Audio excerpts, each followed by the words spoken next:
were a band of brothers and native to the soil, fighting for the property we gained by honest toil.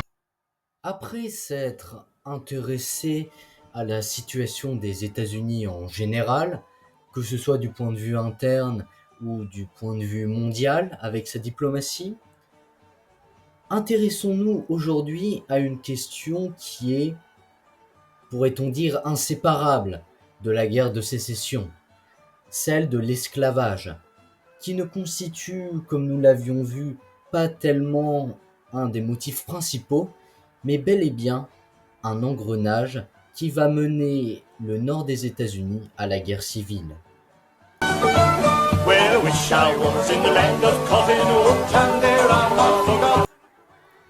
L'esclavage avait bien évolué depuis le XVIIIe siècle et l'âge d'or de la colonisation aux Amériques.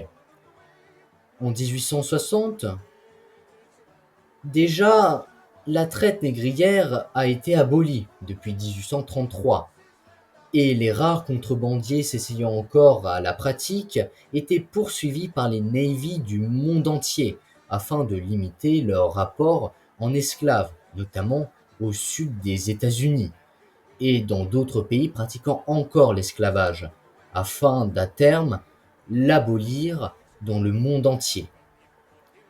Ainsi, avec la baisse du nombre de la main-d'œuvre en esclaves, les prix de l'esclave moyen montèrent en flèche, et donc les grands planteurs du Sud durent s'adapter. Ainsi, dans les plantations de divers denrées au sud des États-Unis, pouvaient se rencontrer diverses visions de l'esclavage. Tout d'abord, une vision plutôt positive, avec des maîtres qui, par nécessité économique et même des fois par humanité, s'occupaient du bien-être de leurs esclaves.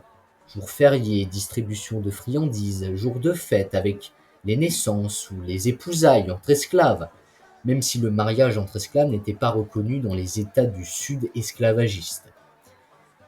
Puis, cette vision cohabitait avec une vision plus répressive, même dans les plantations des meilleurs maîtres. Les esclaves étaient fréquemment fouettés par leurs maîtres blancs pour paresse ou inconduite. La discipline la plus extrême était exigée et était appliquée par les régisseurs ou chefs d'équipe, par des châtiments corporels. Les esclaves, même si bien nourris dans quasiment toutes les plantations, souffraient de leur logement insalubre. Trop froid l'hiver et trop nauséabond l'été. La maladie était endémique dans leur quartier, et rares étaient ceux qui dépassaient la soixantaine. De plus, l'esclave n'existant pas du point de vue légal, n'étant pas vu comme un être humain à part entière, mais comme un objet dont il fallait prendre soin, car il était cher et rare, mais qui, s'il défaillait, subissait une punition immédiate, même si on essayait de ne plus leur couper de membres, car ne servant dans ce cas-là plus à rien dans le travail dans les plantations. Donc les punitions se limitaient bien souvent à des coups de fouet, permettant à la fois de punir sans trop affaiblir l'esclave. La journée de travail était rude, en moyenne 12 heures de travail par jour. Le dimanche était un jour chômé, ainsi que le samedi après-midi. Dans la plupart des plantations, le temps de travail dépendait du type de la plantation. Par exemple, les plantations de canne à sucre de Louisiane prenaient plus d'heures de travail lors de la récolte. Un des travaux les plus appréciés dans les plantations était le décortiquage du maïs, car participant directement à la nutrition des esclaves. Et en plus, c'était un travail qui était bien souvent allégé par les maîtres de jeux et de compétitions.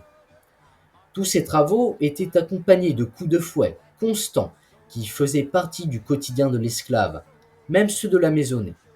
D'ailleurs, en parlant de ceci, on pourrait dire que seuls les esclaves domestiques étaient peu voire jamais punis par leurs maîtres, mais constituaient eux-mêmes dans les plantations une élite, une minorité en soi.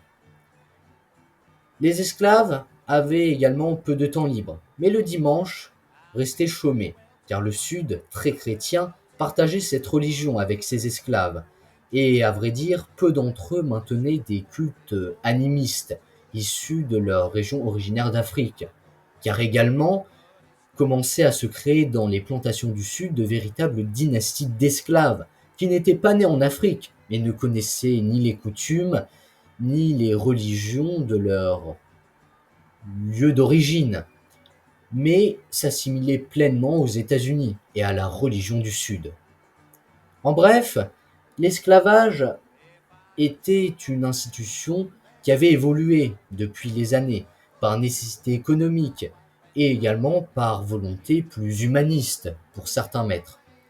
Même si la condition des esclaves restait dure, ça il est impossible de le nier, coups de fouet, logement insalubre, malgré tout, quelques points positifs avaient émergé au fur et à mesure des années, avec des jeux, des jours chômés, de repos, moins de châtiments corporels très graves, comme la coupe de membres.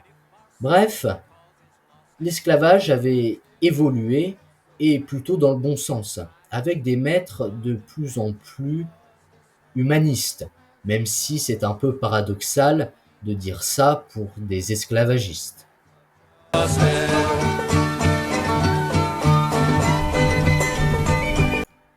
L'institution de l'esclavage posait plusieurs problèmes.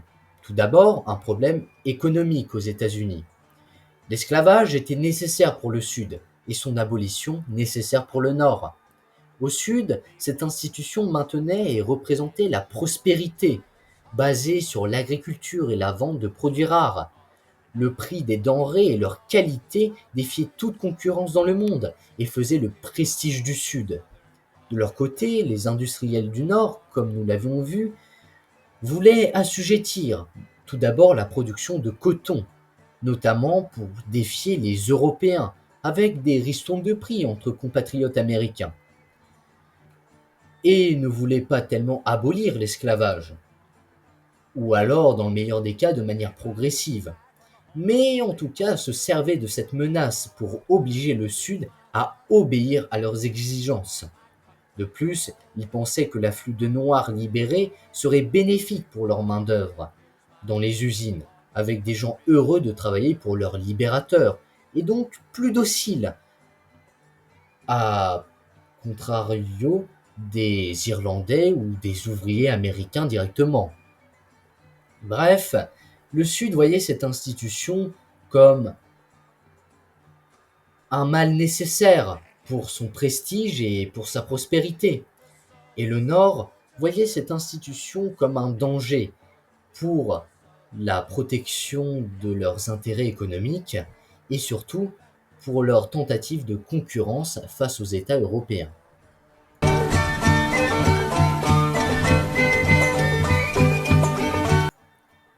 Le second problème que posait l'institution de l'esclavage était un problème social et politique. Le problème de fond, qui était purement économique, se cachait derrière des réalités socio-politiques bien réelles dans le Sud. Sur une population blanche de 5 millions d'habitants au Sud, seules 48 000 personnes possédaient au moins 10 esclaves. 3 000 en possédaient plus de 100 et 11 plus de 500. On a donc une minorité parmi les blancs du Sud qui pouvaient se permettre le luxe de posséder des esclaves. Et d'ailleurs, pour la grande majorité, ils n'en possédaient pas plus de 10. Rares étaient ceux qui en possédaient une centaine, voire plus. Ainsi, on compte également parmi la population sudiste 4 millions d'esclaves, qui étaient donc partagés pour la grande majorité entre ces 48 000 personnes. En général, au Sud, les pauvres ne possédaient pas d'esclaves, mais étaient conscients que leur libération représentait un risque pour le partage équitable des terres. De plus, l'esclavage était le symbole de la prospérité et de la richesse. Seule la possession d'esclaves permettait l'élévation sociale dans le Sud pour tous les petits fermiers blancs. Atteindre le Graal de devenir un riche planteur était le plus grand signe de réussite dans le Sud. Rajoutons que dans certains États, le nombre d'esclaves était plus important que le nombre de blancs. Alors, s'ils devenaient libres, la menace de remplacement de population et de problèmes de répartition des terres deviendrait trop important dans ces mêmes États. En conséquence, nous pouvons dire qu'en réalité, en plus de poser un problème économique, l'institution esclavagiste était l'un des fondements de toute la société sudiste et d'Ixie, permettant l'élévation sociale, la richesse, bref, l'espérance d'une vie meilleure pour le fermier blanc moyen. Donc, l'abolir comme ça d'un coup représenterait un problème économique, certes avec la répartition des terres, mais également social, avec un modèle à totalement réinventer. Donc cela marquerait l'effondrement de la société sudiste et de son économie, et serait fatal, non pas tellement pour les grands planteurs blancs riches du Sud, qui auraient toujours les moyens de se payer des ouvriers agricoles. C'est ce que l'on verra d'ailleurs après la guerre, où énormément de grands planteurs ne feront que réembaucher leurs esclaves ayant été abolis et échangeant leurs cases et le fait de devoir les nourrir par simplement un salaire, qui restera un salaire de misère. Mais serait bien plus néfaste et fatal pour la nouvelle basse classe, blanche et noire, qui s'appauvrirait d'autant plus et devrait apprendre à vivre ensemble et à réinventer la société du Sud.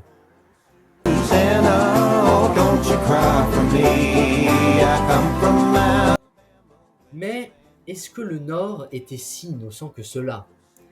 Nous pouvons dire que les nordistes n'étaient pas tellement mieux que les sudistes. Le soldat nordiste, durant la guerre, était tout autant un fermier que le sudiste, dans bon nombre des cas, mais n'ayant pas d'espoir d'élévation sociale par la possession d'esclaves. Et il était d'ailleurs jaloux de son voisin sudiste, qu'il pensait plus riche et également plus libre. Dans les villes, les ouvriers n'étaient guère mieux traités que des esclaves. Au sud, habitation insalubre, conditions de travail médiocres, présence de nombreuses maladies dans leur quartier. Mais ils gagnaient un salaire, mais un salaire de misère, leur permettant à peine de vivre convenablement. Les châtiments corporels se substituaient dans ces usines avec le risque potentiel de blessure et donc de renvoi immédiat de l'ouvrier de son entreprise, car ne servant plus à rien, et donc de mort indirectement pour l'ouvrier et toute sa famille. Mais que voulez-vous? Le Nord était abolitionniste, se présentait bien mieux que le méchant Sud esclavagiste, mais faisait subir non pas de semblables traitements ou travaux qu'un esclave, mais exploitait ses ouvriers comme le faisait un planteur du Sud avec ses esclaves. De plus, nous ne pouvons pas réellement dire que la condition et la vision qu'avaient les nordistes des Noirs étaient meilleures que celles du Sud. Alors certes, on ne les considérait pas tellement comme des objets, mais on les considérait tout de même comme des sous-hommes, une race inférieure. Ces mentalités étaient restées au Nord. Et c'est pour cela qu'après la guerre, la ségrégation raciale sera appliquée tout autant au Sud qu'au Nord, avec des politiques de ségrégation et des discriminations ainsi que des comportements problématiques dans les deux parties des États-Unis. Alors certes, au Sud, cela pouvait être plus violent. Également, on montrait plus son hostilité au peuple noir et au peuple afro. Mais n'empêche qu'au Nord, on avait quasiment les mêmes comportements qu'au Sud. Comme mot de la fin, je dirais que cette vidéo n'est pas là pour réhabiliter le Sud, ou même l'esclavage, car quoi qu'il arrive, la condition de l'esclave moyen s'était certes améliorée, mais restait dure. Elle n'a pas non plus pour objectif d'accabler le Nord, mais a simplement pour but de montrer l'état réel de l'esclavage en 1860, sous tous ses aspects, positifs comme négatifs, et quels réels problèmes il posait, ainsi que de combattre certains révisionnistes voulant limiter le conflit à cet aspect et accabler le Sud ou voulant trop le mystifier. Cette guerre est fondée sur bon nombre de raisons que j'espère avoir bien traitées durant toute cette série de vidéos et qui n'est pas encore terminée.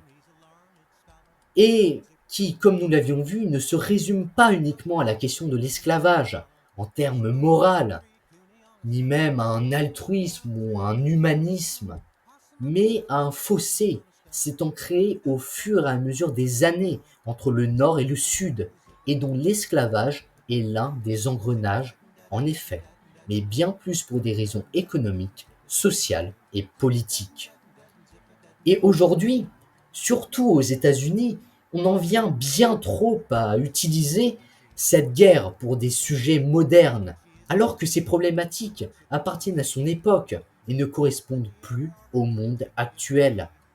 Cet arc de vidéos sur la guerre de sécession n'a donc pas pour but de favoriser ou de cracher sur le Nord ou le Sud, mais à énoncer les réalités d'une époque, ses événements et ses conséquences de manière purement rationnelle, sans prendre parti au maximum, car soyons honnêtes, l'objectivité n'existe pas réellement.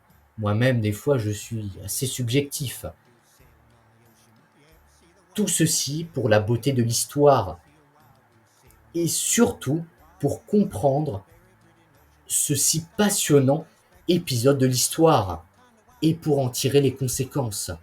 Alors, laissons de côté toutes nos visions modernes, arrêtons de les transposer, de les mettre en corrélation avec une époque, mais mettons-nous dans la tête d'un sudiste, d'un Yankee du Nord, d'un soldat, d'un esclave même, et comprenons cette époque, afin d'y voir ses enjeux, ses conséquences, et également comment elle s'est déroulée.